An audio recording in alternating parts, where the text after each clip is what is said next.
بسم اللہ الرحمن الرحیم۔ شروع اللہ کا نام لے کر جو بڑا مہربان نہایت رحم والا ہے۔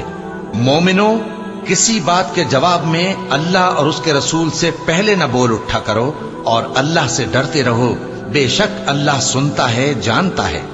اے اہل ایمان، اپنی آوازیں پیغمبر صلی اللہ علیہ وآلہ وسلم کی آواز سے اونچی نہ کرو، اور جس طرح آپس میں ایک دوسرے سے زور سے بولتے ہو اسی طرح ان کے روبرو زور سے نہ بولا کرو، ایسا نہ ہو کہ تمہارے اعمال ضائع ہو جائیں اور تم کو خبر بھی نہ ہو۔ جو لوگ اللہ کے پیغمبر صلی اللہ علیہ وآلہ وسلم کے سامنے دبی آواز سے بولتے ہیں، اللہ نے ان کے دل کو تقوی کے لیے جانچ لیا ہے، ان کے لیے بخشش اور اجر عظیم ہے۔ اے نبی صلی اللہ علیہ وآلہ وسلم، جو لوگ تم کو حجروں کے باہر سے آواز دیتے ہیں ان میں اکثر بے عقل ہیں، اور اگر وہ صبر کیے رہتے یہاں تک کہ تم خود نکل کر ان کے پاس آتے تو یہ ان کے لیے بہتر ہوتا، اور اللہ تو بخشنے والا ہے، مہربان ہے۔ مومنو، اگر کوئی گناہگار تمہارے پاس کوئی خبر لے کر آئے تو خوب تحقیق کر لیا کرو، ایسا نہ ہو کہ کسی قوم کو نادانی سے نقصان پہنچا دو پھر تم کو اپنے کیے پر نادم ہونا پڑے۔ اور جان رکھو کہ تم میں اللہ کے پیغمبر صلی اللہ علیہ وآلہ وسلم ہیں، اگر بہت سی باتوں میں وہ تمہارا کہا مان لیا کریں تو تم مشکل میں پڑ جاؤ، لیکن اللہ نے تمہارے لیے ایمان کو عزیز بنا دیا اور اس کو تمہارے دلوں میں سجا دیا، اور کفر اور گناہ اور نافرمانی سے تم کو بیزار کر دیا۔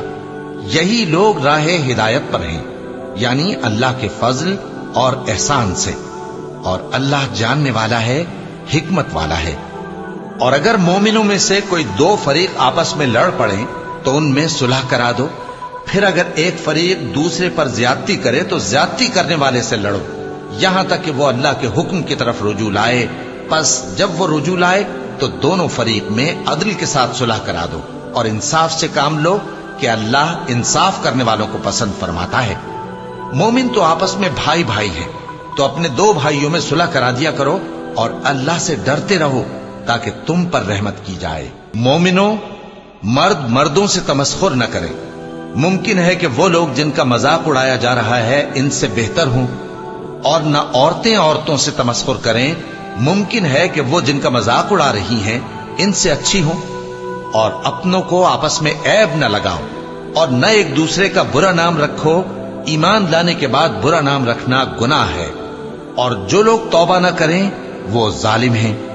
اے اہل ایمان، بہت گمان کرنے سے پرہیز کرو کہ بعض گمان گناہ ہیں، اور ایک دوسرے کے حال کا تجسس نہ کیا کرو، اور نہ تم میں سے کوئی کسی کی غیبت کرے۔ کیا تم میں سے کوئی اس بات کو پسند کرے گا کہ اپنے مرے ہوئے بھائی کا گوشت کھائے؟ اس سے تو تم ضرور نفرت کرو گے، تو غیبت نہ کرو، اور اللہ کا ڈر رکھو، بے شک اللہ توبہ قبول کرنے والا ہے، مہربان ہے۔ لوگو، ہم نے تم کو ایک مرد اور ایک عورت سے پیدا کیا اور تمہاری قومیں اور قبیلے بنائے تاکہ ایک دوسرے کو شناخت کرو، بے شک اللہ کے نزدیک تم میں زیادہ عزت والا وہ ہے جو زیادہ پرہیزگار ہے۔ بے شک اللہ سب کچھ جاننے والا ہے، سب سے خبردار ہے۔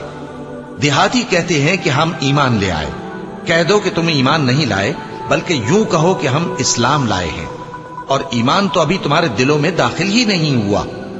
اور اگر تم اللہ اور اس کے رسول کی فرما برداری کرو گے تو اللہ تمہارے اعمال میں سے کچھ کمی نہیں کرے گا، بے شک اللہ بخشنے والا ہے، مہربان ہے۔ مومن تو وہ ہیں جو اللہ اور اس کے رسول صلی اللہ علیہ وآلہ وسلم پر ایمان لائے، پھر شک میں نہ پڑے، اور انہوں نے اللہ کی راہ میں اپنے مالوں اور اپنی جانوں سے جہاد کیا، یہی لوگ ایمان کے سچے ہیں۔ ان سے کہو، کیا تم اللہ کو اپنی دینداری جتاتے ہو؟ اور اللہ تو آسمانوں اور زمین کی سب چیزوں سے واقف ہے، اور اللہ ہر چیز کو خوب جانتا ہے۔ یہ لوگ تم پر احسان رکھتے ہیں کہ مسلمان ہو گئے ہیں، کہہ دو کہ اپنے مسلمان ہونے کا مجھ پر احسان نہ رکھو، بلکہ اللہ تم پر احسان رکھتا ہے کہ اس نے تمہیں ایمان کا رستہ دکھایا، بشرطے کہ تم سچے مسلمان ہو۔ بے شک اللہ آسمانوں اور زمین کی پوشیدہ باتوں کو جانتا ہے، اور جو کچھ تم کرتے ہو اسے دیکھتا ہے۔